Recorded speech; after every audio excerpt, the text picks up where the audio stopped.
Welcome to the Women Inspired Podcast. I'm your host, April Seifert. There is nothing more powerful than a woman who is inspired to action, and that's my number one goal, to inspire you, my listeners, to take action in your lives. Each week, I get to interview some of the most inspiring women, and I'm bringing those interviews to you. Let's do it.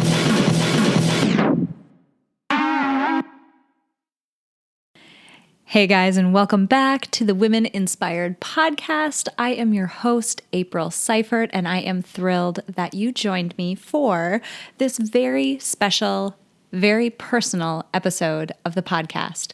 Now, if you are a subscriber, you have likely noticed that this episode hit your phone or your device, wherever you listen to podcasts, on a Monday morning instead of on my typical Wednesday morning release. It's a bit of a different episode, and I wanted to release this episode on a Monday because it ties into the interview that I'm going to be releasing on Wednesday. And another note to just know about this episode is that there's not actually going to be an interviewee on today's episode. Instead, I am going to share with you a very personal story that is fairly recent in my life, but one that, as I mentioned, ties really beautifully to the interview that I'll release on Wednesday. Before I dive into that story, I want to make sure that I am cognizant of who might be listening to this episode.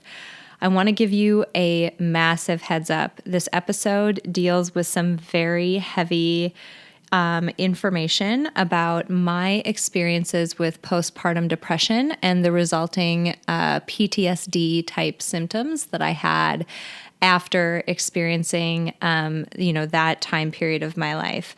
I want to make sure that I call that out because I know that there are people out there who are very sensitive to this topic. If this is not something that you're ready to listen to, if this is not something that you want to dive into, this probably is not the episode for you. Now, what I will say is, before you shut this off, if that is something that, or a category that you fall into, Wednesday's episode is one that I would highly suggest you listen to if that is something that resonates with you. If you fall into that category of people for whom this topic is just way too sensitive, Wednesday's episode will be an incredibly powerful episode with a woman named Lisa Wimberger. She is the author of the book called Neurosculpting, and I am releasing my story and my background with postpartum depression and PTSD because I credit her and her techniques as one of the major contributing factors that helped me move through those conditions. And so if it is something that you are dealing with right now, or something that is still a bit triggering to you, even if you feel like you might not still be dealing with it, I would highly suggest, even if you have to turn this week's episode off, I would highly suggest listening to Wednesday's episode. All right, so if you do have to peace out this week, I totally understand. Thank you so much for tuning in. Those of you who are hanging on with me and are in it for this week's episode, let's just dive right in. All right, so I mentioned that I, this week, am planning to share my experiences with postpartum depression. As you can probably imagine, it's not an easy thing to talk about, as it was one of the darkest, one of the most difficult times of my entire life. But I feel like it's important to talk about it because, number one, it is something that impacts so many women. Whether you actually got a full-blown diagnosis, whether you expect that maybe that is or was what you were going through, or whether you feel like maybe that wasn't quite it, but you just are along the spectrum that you maybe resonate with some of the symptoms that I'm going to talk about. I feel like people do better when things are out in the open. And so I want to share my story because I want to put another story of postpartum depression out in the open so that other people know you absolutely are not alone. It does not make you a weak person if this is something that has happened to you. And it absolutely is something that you can move forward and move past. All right, here's my story.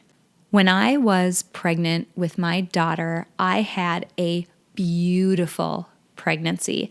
I had a wonderful pregnancy. As far as pregnancies go, it was one of those unicorn experiences that all women wish they could have. I felt great through the majority of it. I was a little bit sick, but it was something that was completely manageable. And to be honest, I really felt grateful about what my body was being able to do and what my body was creating and the gift that I was, able to give my family. So the pregnancy itself was wonderful.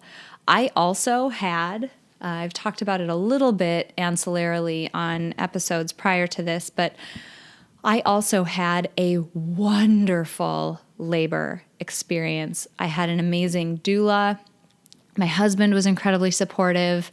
My background in endurance events and the training that I did prior to delivering my first child, it really set me up to have a beautiful labor experience. So after my daughter was born, and by that I mean like within seconds, it didn't really occur to me that I might have issues because everything up until that point had really been just as wonderful as you could possibly expect it to be. My daughter was born, and like many women, I probably at that point hadn't slept for about 2.5 to 3 days, just given when I went into labor and when she was finally born. I hadn't slept for quite a while. She ended up in the NICU for one night, but honestly, it was more of a precautionary thing. There wasn't a whole lot of risk or anxiety around her NICU stay. And I mention that because it's not like I went into this with any real risk factors. I had no history of anxiety or depression. I had every possible bit of support and every possible tool and resource at my disposal. And I want to mention all of that because the bugger with postpartum depression is that it can really hit anybody, even when you least expect it. And I was not expecting it. One of the amazing resources that I had at my disposal was my incredible husband. He was very in tune with how I was feeling in the days after my daughter was born. And, I went through the similar adjustment period that most first-time mothers go through. Your life turns upside down. It is really something that you can't be prepared for. And, I expected it to be extremely I don't even know what the right word is. I expected it to be a really massive change. I also expected to experience what people typically call the baby blues. So that nasty, gross feeling that hits women about 3 to 5 days after they give birth. It lasts for about a week or so, and it's basically your hormones going crazy and trying to regulate themselves and get back to more of a normal, stable place. So I expected all of that. And all the while, my husband was by my side saying, please tell me if you start to get sad. I want to know if you are okay. I'm here for you. I'm here to help. Wonderfully supportive. About a week after my daughter was born, though, his work schedule got crazy. And by that, I mean crazy to the point that when I think back to that time period, I truly barely remember him for the next 3 months. I'm sure he was there. I'm sure it wasn't that bad. But at the same time, it was a brutal, brutal work schedule. And because of that, he wasn't able to be there and to help me as much as he wanted to, for sure, and as much as I needed him to, for sure. Now, what's sneaky about it is, I went through the baby blues period, and I can't actually pinpoint when things started to turn. I really can't. But at some point the baby blues didn't end.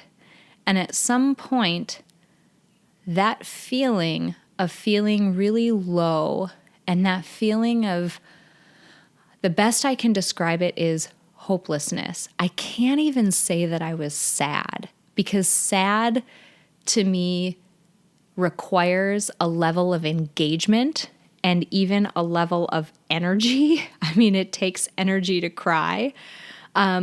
It requires a level of engagement and energy that 100% I did not have. I had gotten to the point where I felt like, this is in, I would say 3 to 4 weeks after she was born, I had gotten to the point that I was a shell of my former self. I felt completely numb to the outside world. I felt like I had no energy whatsoever to even try to pretend like I was okay. And I say it that way because one of the lowest points came when my husband got up one morning and had to go to work, and he came downstairs, and I had been awake, for hours at that point, up with the baby overnight. And he came downstairs and he, tried to talk to me. And I knew in my mind, there was a small voice in my mind saying, respond to him, say something back, because he's going to know that you're not okay. Say something back. And I literally couldn't muster the energy to even respond. I sat there and I probably looked catatonic because I couldn't muster the energy to respond at all. So all of that is what was going on the outside.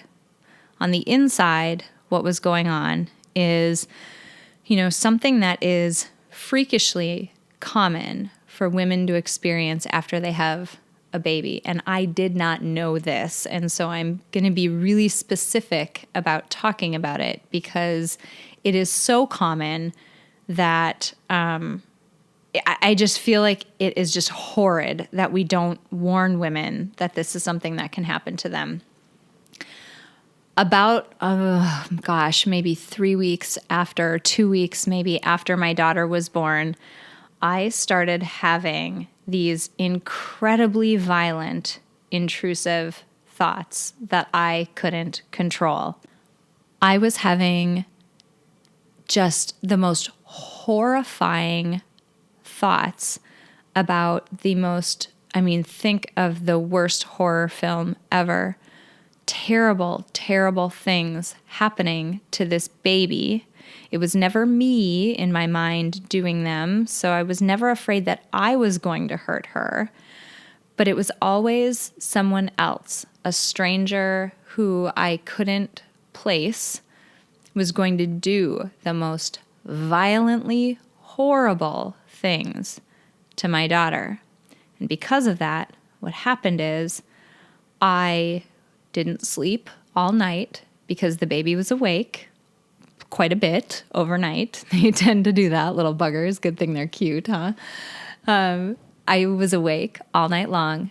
And then all day while she napped, I stayed awake and I stared at her because I felt this incredible responsibility to protect her from the things that were happening in those nightmares, but I wasn't asleep. Those visions that I was having, those intrusive thoughts, they were incredibly repetitive. They happened a couple dozen times a day. I couldn't stop them, and they were incredibly vivid.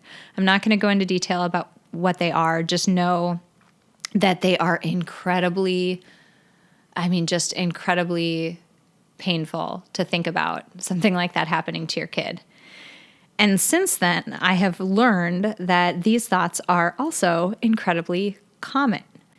It's incredibly common for women to have these crazy, violent, intrusive thoughts about things happening to their babies. But I didn't realize this at the time, and I didn't know. So what that meant was, and the way that this manifested itself in my mind as I was going down this mental illness spiral is I convinced myself that these things were going to happen and that everyone was going to think that I did them and everyone was going to blame me for something bad happening to the baby. Now, mind you, put yourself in the context, I'm by myself most of the time because my husband's work schedule was brutal and there was literally nothing he could do about it. And he would come home and he would find me in this completely hollow, catatonic state where I couldn't muster enough fucks to even respond to him. I just couldn't do it. And that is where things spiraled. And that is where they stayed for weeks and weeks and weeks. It is the most detached, the most hollow, the most hopeless, the most numb I have ever felt in my life. Now, I finally went back to my doctor. I asked him to put me on an antidepressant. I told him, I don't know if I'm depressed or if I'm anxious or what's going on, but this is not normal. It's continuing and it's just getting worse and it's really bad. And I went on medication. And that was amazing because it didn't make, the situation any easier. It just gave me a little bit of resilience back. It allowed me to cope a bit more with the situation that I was in.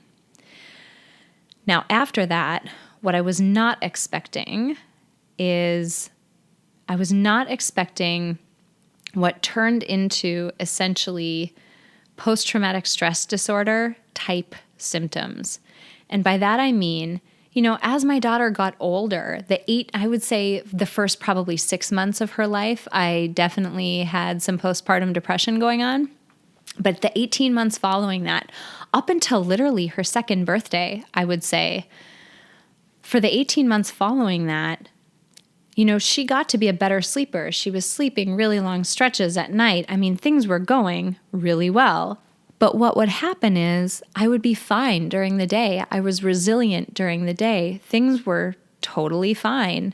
And then evening would come and it would get dark. And my husband would have to be at work, working an evening or a night shift. The baby would wake up and she would start to cry. I wouldn't know how long that crying or that waking period was going to last. And my brain, the best way I can describe it is it would break. And I would instantly be put back in the situation that I was in the first few weeks of her life, where I was so sleep deprived because I wasn't sleeping at night because she was awake, and I wasn't sleeping during the day because I was trying to protect her. And I instantly, in my mind, was vividly back in that situation and terrified. I would panic beyond what I can describe as like a normal panic, and when I've normally been afraid of something. I would end up sending my husband text messages that were just frantic. I can't do this. I can't handle this. When are you coming home? I can't handle this by myself. I don't know when it's going to stop. And I was terrified to my core. And what was happening, what I didn't realize for a long time, I didn't realize that this is exactly what PTSD looks like. There are triggering stimuli. So for me, it was nighttime. I was alone. She was crying, and I didn't know how long the crying was going to last, and there wasn't anybody to help me. Those were my triggering stimuli. There's triggering stimuli there, and you panic and go down this anxiety spiral that I literally could not stop from happening. And once I realized that this was PTSD or something very much like it, I knew what it was, but I still couldn't stop it. So she would periodically wake up at night, or I would have a difficult time putting her to sleep at night because, again, little buggers, they're so lucky they're cute. I would have a hard time putting her to bed at night, and I knew it was going to happen. I knew what was happening. I have a psych background. I know this stuff. I still couldn't stop it because my brain would break so quickly, and I would be left with nothing, like no mental and cognitive and emotional resources left in order to cope or self-soothe. And this went on until my daughter was almost 2. Now, what happened is I knew that I was going to get pregnant again because we knew we wanted to have another child. But I also knew that there was no possible way I could go through that same experience again. So I started searching for something to help me, and I started searching for a remedy. I tried a number of different things.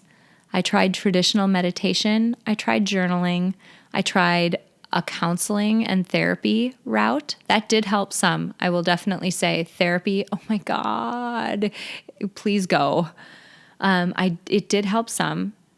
But what really helped me is I came across randomly one day an audiobook. I have an Audible subscription. So every single month I get a credit on Audible and I find a new book that I listen to. And one month I came across the book Neurosculpting by Lisa Wimberger. And I get choked up thinking about it because from the moment that I downloaded that book and listened to it, I highly suggest you get the audio book because there are exercises, which is basically like meditation on steroids. She includes exercises in the book that I just decided, you know what? I have nothing to lose.